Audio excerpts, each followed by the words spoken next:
Rey Vargas versus Nick Ball. 12 rounds in the 126-pound division. This is for Rey Vargas's featherweight title, and this is one of the more interesting matchups on the Anthony Joshua Francis Ngannou card. Let's get into it. Let's start with the champ, Rey Vargas. 36 wins, 1 loss, 22 wins by way of a knockout. Now, when you look at this fight on paper, you're probably thinking of the thing that jumps out at you the most, and it's the physical advantages that Rey Vargas is going to have in this fight. Now, Vargas has kind of always been more of a taller guy in this division, but this time around, it is more significantly a more wider margin because Nick Ball is 5'2". Vargas is 5'10 and a half with a 71, 72-inch reach. So you can't ignore those physical advantages. And Vargas is a guy who knows how to use his advantage to his advantage. He controls the range very well. He knows how to use his jab and to land in combinations and to swing shots in. He's very good at that.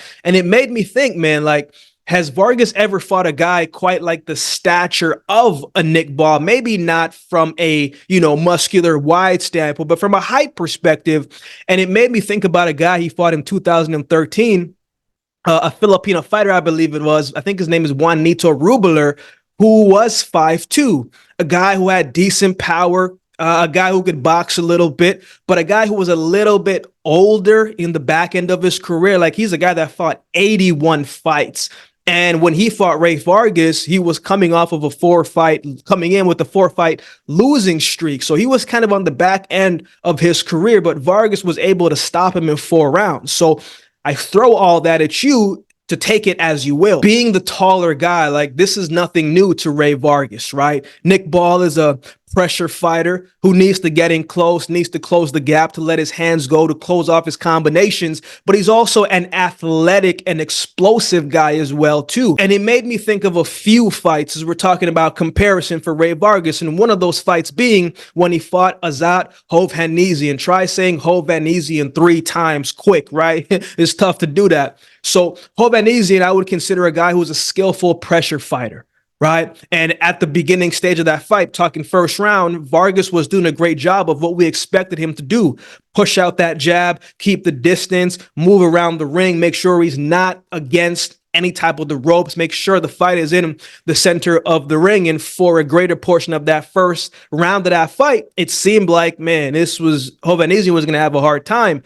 But with 45 seconds left of that first round, Hovhannissian timed Rey Vargas and caught him with a straight hand that buckled his knees. But Vargas, being the guy that he is and the competitor and the smart fighter that he is, he was able to adjust and get himself out of danger, reset his feet. And that's how that round kind of finished. And so you got to see, man, if Hovhannissian could close the gap, I wonder what he could do if he could do that. In order for a shorter fighter, pressure fighters specifically, in order to close the gap and getting close, but there's a risk that comes with that, especially a guy with Rey Vargas who has the length, who has the reach, and has the power.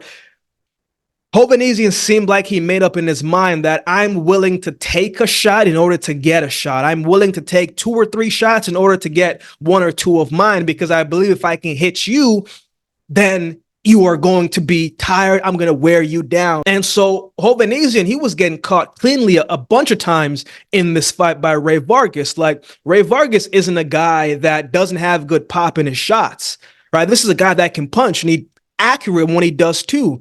And so the adjustment that Vargas made was, at the beginning, man, he was going straight for the power punches to the head, but he realized Hovhannissian was just kind of walking through some of these shots and still coming forward. So how do I slow up a guy who is coming forward? I'm hitting him in the head, but he's just taking it. Vargas started going to the body. Vargas is a very good body puncher. Vargas is a very good combination puncher as well, too. And when he targets the body, it was slowing up Hovhannissian. Both men were throwing haymakers. Sometimes Hovhannissian was getting the best of it when he was looping in shots, coming around Rey Vargas's high guard. That is a spot that Rey Vargas continues to get hit in fights, right? And I'm sure Nick Ball, that's one of Nick Ball's best shot as well, too. something that he's going to try to do and capitalize on in this fight. But Vargas was throwing haymakers as well too. So both men were throwing some heavy punches, heavy shots. But you could also see throughout this fight, Vargas was making adjustments and moving his head a little bit better in different ways. Sometimes he would pull back a little bit further. Sometimes he would duck a little bit lower because he started to see, man, I'm getting clipped with these overhand rights.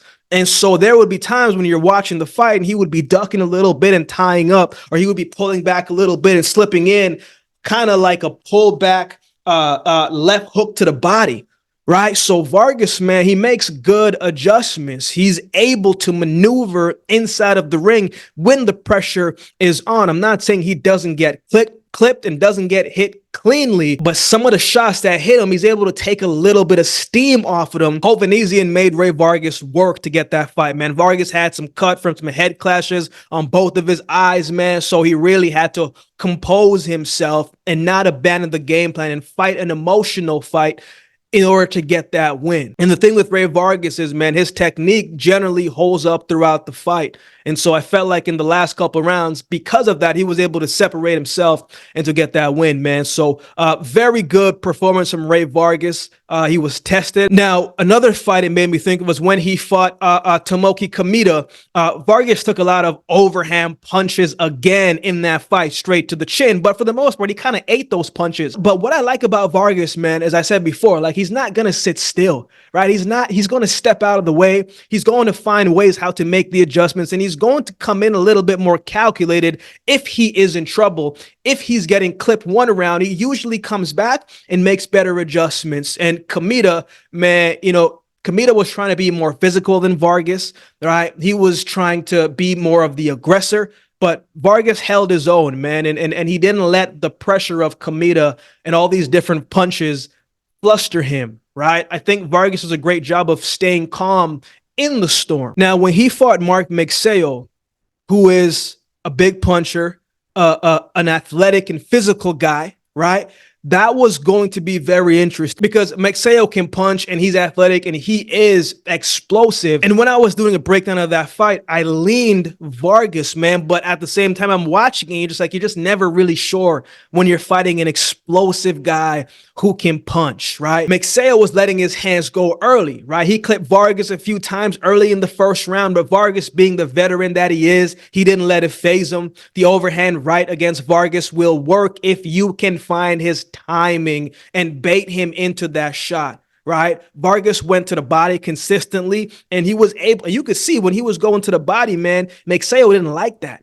He didn't like that one bit. Thought Vargas countered well in that fight as well, too. I think he's a better counter puncher than people think. When Vargas is on the outside, man, that's when, to me, he's at his best because he can control the range and say, do I want to come in and land a body shot or a head shot or a power shot to either or do I want to find ways to hit you from afar and to get out of the way? So if you can't break the space on Rey Vargas, man, it's going to be tough to beat this guy because he has quick hands. And this is a guy who can put together 5-6 piece combinations very quickly and easily and get out the way before you can hit him, right? If you don't find his timing, that is. Now, throughout this fight, there were a couple rounds where Magsayo had his opportunity and landed cleanly on Vargas, right? He hit Vargas in the 5th round with a counter right hand that landed right on his jaw.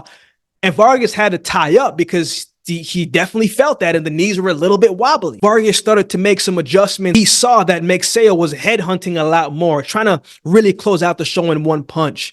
Every punch was going to the head. Every punch was going up top, and Vargas started to duck his head a little bit lower and lower, and making sure that he was intentional about doing that. So he would duck his head and tie up and force the ref to reset them. I don't know if for whatever reason it was, but there was a portion of that fight, man, like 2 or 3 rounds where Magsayo just stopped engaging. Magsayo was just not pushing the pace. He kind of stopped engaging and tried to box a little bit more. And Vargas was like, okay, cool. If that's what you want to do, cool, that's perfect for me. And momentum kind of swayed from Magsayo, and Vargas was able to capitalize on the momentum and steal those middle rounds. In that 9th round, there was some drama that came with this fight, man. Vargas was trying to come forward. He was trying to tie up. Magsayo pulled back a little bit, just enough, and snapped that right hand through. And next thing you know, Vargas leaned forward, will fall forward, and his hand touched the canvas. A short right hand from Mark Magsayo did just enough. And so now you have a 10-8 round. Magsayo landed that same shot in the 10th round that wobbled Vargas again, right? And Vargas was looking real shaky. He was looking like things was not about to turn in his favor. His balance was all over the place. He was falling a couple times in this fight, right? Just on his own accord. However, you know, Vargas is not going to go down without a fight, without getting his get back, because he buzzed Magsayo in the 11th round, and they just started going back and forth, man. Eventually, Vargas got the win. Many people to this day still think Magsayo got robbed and should have won that fight. But Vargas got the win on paper, right? So we leave it at that. It was a great fight. And again, man, another performance where Vargas had his shaky moments, but he was able to stand tall and to come out on top. After that, he fought Oshaki Foster at 130 pounds, right? Tried to get another belt, dared to be great, right? And that was a fight where Vargas just got rolled up, man. He got outboxed. He got outworked. And on that night, I don't think there was anything that he could have done, man. That version of Oshaki Foster was dang near perfect, dang near flawless, right? And he couldn't do no wrong in that fight. Oshaki Foster was just sharper on every level in that fight. What can you do sometimes? Sometimes it's like that, right? Vargas, for the first time in his career, suffered his first loss. And again, he dared to be great, try to get another belt. It just didn't work out in his favor. So it's going to be interesting to see what he looks like. We never know how a fighter is going to respond after a fight. We never really sure where they are mentally, physically, emotionally after a fight. When you're undefeated, there's a level of confidence that you have and belief, and you don't know how to lose because you've never lost. But now you've lost, so we're going to see how Rey Vargas responds. Again, that was at 130. At 126, where he's a champion, he's never lost yet. And so he's going to be looking to continue that, man. Vargas is no joke. That man can fight. He makes good adjustments. He's a skillful and smart guy, and he's got a chin on him too. So I'm looking forward to seeing what he can do, man, because Nick Ball is coming, and he's coming with a vengeance. Let's talk about his opponent, Nick Ball. 19 wins, no losses, 11 wins by way of knockout. Nick Ball is probably an annoying fighter to fight, man, for most people, because of just how relentless he is and the pressure that comes when you're fighting him. He's like a Wolverine. Right? I don't know if you've ever seen a Wolverine. They're like little grizzly bears, right? Tiny creatures that are known for their strength, tenacity, and ability to fight off predators bigger than they are. And I say that respectfully because to me, that describes Nick Ball. With all due respect, he's strong, he's relentless, intense, and he's been beating guys who are bigger than him his whole career. I can't remember who it was, someone in the comments that was telling me about Nick Ball and said, Akeem, you got to check out this guy, man. This guy is coming. And, you know, and if you're watching this today, you're absolutely right, man. He is making some noise. To me, his first step up was when he fought Isaac Lowe, and he passed that test without too much of resistance. He dropped Isaac Lowe with the left hand in the second round and would go on to get the stoppage in the 6th round. I remember that one, man, because it was that one where Isaac Lowe's like head was kind of out of the ring, and Nick Ball was just behind him, loading up with that left hand and just waited for that head to find its way back into the ring, and then boom, boom, boom. Hey, don't turn your back on any given moment, man, especially when you have someone as hungry as Nick Ball waiting for you. So he was able to get past that test. After that, he fought Nathaniel Kakalolo. Man, he had the right game plan. Kokoloko I'm talking about, right? Trying to keep Ball on the outside and using his jab and not being stagnant and keeping moving, right? Making yourself a hard target to find to hit. But Ball closed the gap, started looping in shots in from the jab, right? Whether he would feint with the left hand, come over the top with the right hand, it was just consistently bringing that pressure and punching and punching and punching volume, different angles. It's hard when you're fighting someone who is smaller than you because the shots could be going to the body, it could be coming over the head. It comes from everywhere. And when you are not careful, you're not really locked in, man, it's tough to really navigate through where he is. And Nick Ball has underrated feet. His footwork is good, so he knows how to hit you from different angles and explosive with it, where he can get there real quick and get out of range, or he can get there and stay in range, and you're trying to not panic. You're swinging here and here, and he just catches you with uppercuts, and he catches you to the body, and he loops in that left hand. And so it was just an accumulation against Cocololo, man. You know, one of the shots that I remember specifically was when Nick Ball kind of flicked that left hand out and came through with that right hand. And Cocololo, he didn't even see it coming. It was beautifully timed, beautifully disguised.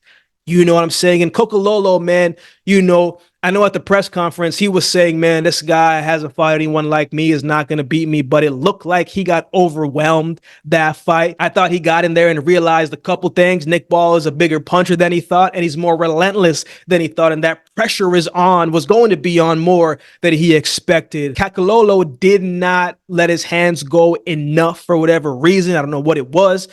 He got caught a few times, and that made him slightly hesitant. Maybe it was that. So as the fight went on, then the pressure became too much. He was overwhelmed, and Cocololo turned his back after getting hit with 2 heavy punches back to back, and he got stopped, right? And Cocololo was a guy to that point, correct me if I'm wrong, but he's never been stopped before to that point. After that, he fought Jesus Rubio. And I mean, that fight looked very, very, very rough. It didn't last long at all, man. He just kept that looping left hand to the head, the body work. In that first round, you got to see all of his offensive onslaught against Rubio. So it's like fighting someone with relentlessness and someone who's not afraid to let his hands go. Like, you got to be careful when you're fighting Nick Ball, man, because you got to be ready to outwork him if that's where the fight's going as well, too, because he will outwork you. So we fought Rubio and got him out of there in the first round. After that, he fought Ludumo Lamati. And in that fight, man, I felt like Nick Ball was headhunting way too much. You could see he was gunning for the knockout and wanted to get it as soon as possible. And he got caught more times than he usually does. He got caught with a counter left hand that wobbled him, right? But man, he was turning those hands over, man. He was letting those hands fly. Even though that wasn't Nick Ball's best defensive performance, the turnover when his punches consistently and the volume, man, he just started to separate himself from the 9th round and beyond, right? Lamati body language was changing. His mannerisms, shoulders were a little bit lower. He wasn't walking forward as confidently, and it just got to be real bad after that, and his corner threw in the towel. And so you just get to see, man, like Nick Ball's a beast, man. Like the dude is hungry, and it shows inside of the ring. In his most recent fight, he fought former champion Isaac Dogboe. For both men, I know they were probably thinking the same thing, like, finally, I'm fighting people who are my height, because they're both 5'2", and their styles are similar in some ways, in some forms. Now, this was a high-level fight for Ball when it came to experience at that championship level, because Isaac Dogboe was a former champion, but I felt like this stylistically was a good matchup for both men. Neither man didn't need to worry about finding their opponent. They knew they were going to be right there in front of each other, right? No one was really going to have to fully cut off the ring, right? Ball was in that fight a little bit too aggressive in the early part of that fight, because Ball was getting caught with some shots, man. He was coming in a little overly aggressive, and Dogboe made him pay. I remember specifically in the 4th round of that fight, Nick Ball came and tried to let off a left hand, and Dogboe just missed it and countered with the right hand and had Nick Ball on the ropes, like knee touching the rope. And the ref didn't score it as a knockdown. And I was like, yo, wait a minute. Like, everybody thought it was a knockdown, even the people who were keeping score of the knockdowns. You could hear the ringside people saying 1, 2, 3. And I'm like, yo, what happened? And then there was another situation where Nick Ball was aiming for that left hand or that right hand, and Dogboe kind of blocked it, but Nick Ball just pushed his shoulder down, pushed his whole forearm, and Isaac Dogboe kind of fell back and his hands hit the canvas, and the ref scored that as a knockdown. And I'm thinking, yo, that's a clear push. Like, what are you seeing? That's a clear push. So it's like you didn't call Isaac Dogboe's knockdown, but you call one for Nick Ball. So, you know, just an interesting dynamic in that category. But Ball's volume and aggression got the job done on the night. You know, the thing is, man, Ball is undefeated, so he has a lot of momentum coming into this fight. And you know, he's coming into this one beating a former champion as well, too. So, you know, he's feeling extremely confident, and that can definitely work in his favor. So who wins? Ball fought Dogbe coming off of a loss. Rey Vargas is coming into this fight coming off of a loss. Now, that wasn't Rey Vargas's weight class that he lost in, but he's still coming off of a loss. At this weight, he's undefeated, right? Originally, I was leaning Nick Ball to win this fight on points, but I'm swaying my thoughts now, and I think Vargas is going to edge it on points by decision. You know, Vargas is coming off of a loss, and we might not be sure what he's going to look like, but he's an experienced champion, man, who's shown he can navigate through pressure fighters and guys that can punch. Now, of course, Nick Ball is going to put that to the test against the older fighter, and at 33 years old, I think Rey Vargas still has some more good years left in him, but he definitely needs to be on his P's and Q's in this fight and keep Nick Ball at bay and not get sucked into fighting his fight. Now, Nick Ball is extremely hungry and determined, and sometimes that can be enough mixed with the confidence and the belief, and you're fighting someone who maybe you caught them at the right time coming off of a loss. So this is going to be an interesting fight, not counting out Nick Ball by no means, but right now I'm leaning towards Rey Vargas getting it done by decision. But of course, we'll see how it goes on the night. What are your thoughts on this fight? Who do you have winning this one? Let me know in the comment section below. If you'd like to support the channel, there's a couple ways that you can do so. You can like, comment, share, and subscribe to the channel. If you'd like support by way of donation, you can find options in the description below. Also, my Cash App handle will be on screen as well. Any amount goes towards the growth of this channel. It'd be greatly, greatly appreciated. Shout out to everybody that continues to like, comment, share, and subscribe to the channel, man. I appreciate each of you. Shout out to all the members holding down the membership section. I appreciate each of you as well. So with all that being said, if you've been watching the video, this time do me a favor and subscribe to the channel, and we'll definitely see you next time.